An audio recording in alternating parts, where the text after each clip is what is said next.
I challenge you this year, enjoy your marriage. Cancel preachings to be with your wife. Play. Too many pastors are always looking serious. No smiling to their wife. Say, darling, how are you?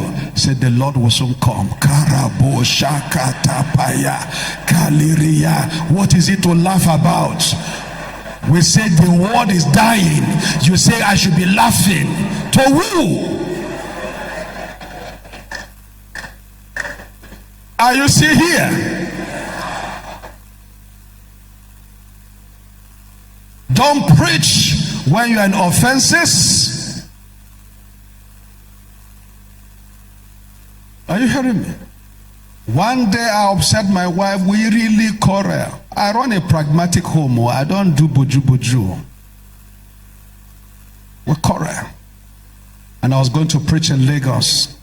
Pastor Tunde Gideon is here. You will hear the story today of the call I made to you. The story was because me and my wife was quarreling. You didn't hear that part. We quarreled and I was going to preach. I entered the car and we're going. It was a big meeting. And then the driver to zoom off. And then the Lord asked me, did they God call you man of God? You are in trouble. God said to me, man of God, where are you going? I said, I'm going to preach. For who? Who are you going to preach for? You left your wife in tears, in pain at home. You want to preach for who? God said, I am not following you. Do you want to do that kind of ministry where God is not following you? So I told the driver, we're almost at middle toll gate. So I told the driver, I said, turn, we're going back to Ibadan. Say, kilo shele. I said, Agbagbe come. Agbagbe come. We forgot something.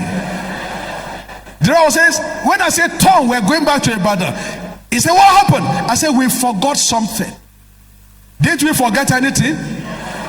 Didn't we forget the Bible says, follow peace with all men? So I called Pastor Gideon because he was to come and join me in that meeting. And I called and said, Pastor Gideon, you'll go and preach for me in that meeting. So that's what happened you are hearing today. So he went to preach and he preached. He's a powerful preacher any day. I will recommend Pastor Tunde Gideon anywhere. But he was preaching and joining himself. I was going to follow peace with my wife. Because a troublesome person will not make a good pastor.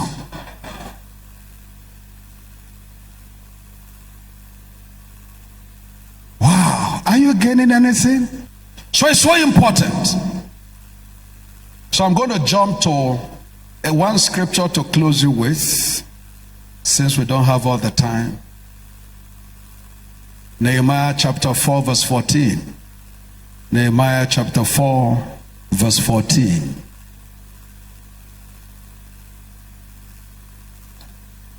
And I looked and rose up and said unto the nobles and to the rulers and to the rest of the people, be not ye afraid of them.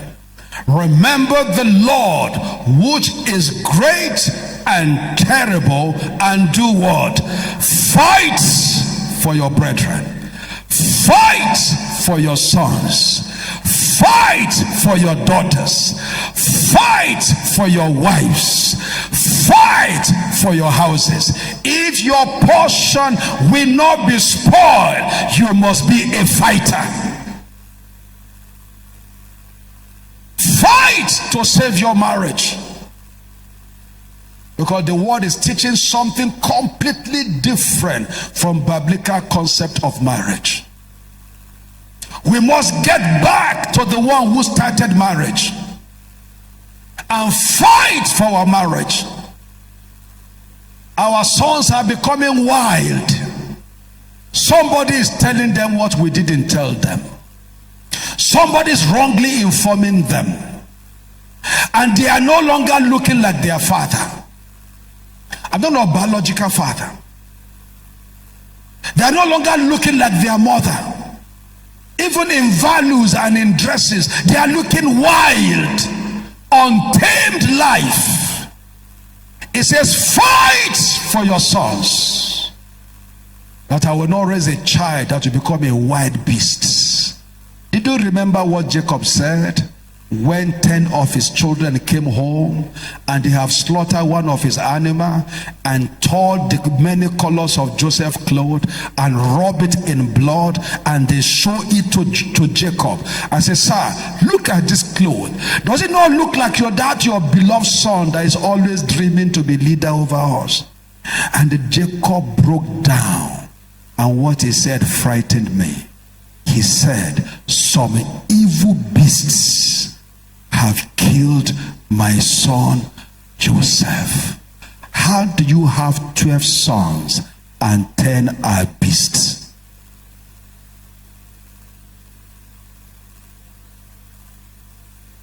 Some evil beast. Meanwhile, the people he described as beasts were his 10 sons. Are you aware of this story? Were his 10 sons. Says some evil beasts have killed my son. The man broke down. He didn't know the beast lived in his house. Fight for your sons. The war system is changing the values of our sons, changing the values of our daughters. They are not looking teachable like we were. And they have a common language. Dad, it depends on how you look at it. Have you had that language before? That's your view. You were raised 1940. As if gray hair means you have lacked intelligence. Because gray hair, the Bible describes it as wisdom. What season are you that has not played before in different version? All this one you are wearing short,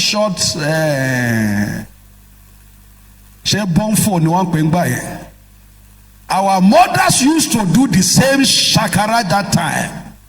That there's something with, and then now you are wearing wig. Wig has been before you were born. Our mothers used to wear one big afro wig like that. Who knows what I'm talking about? With one tall high heel shoe and one small skirt they tie round. Kosentio shakori. Are you still here?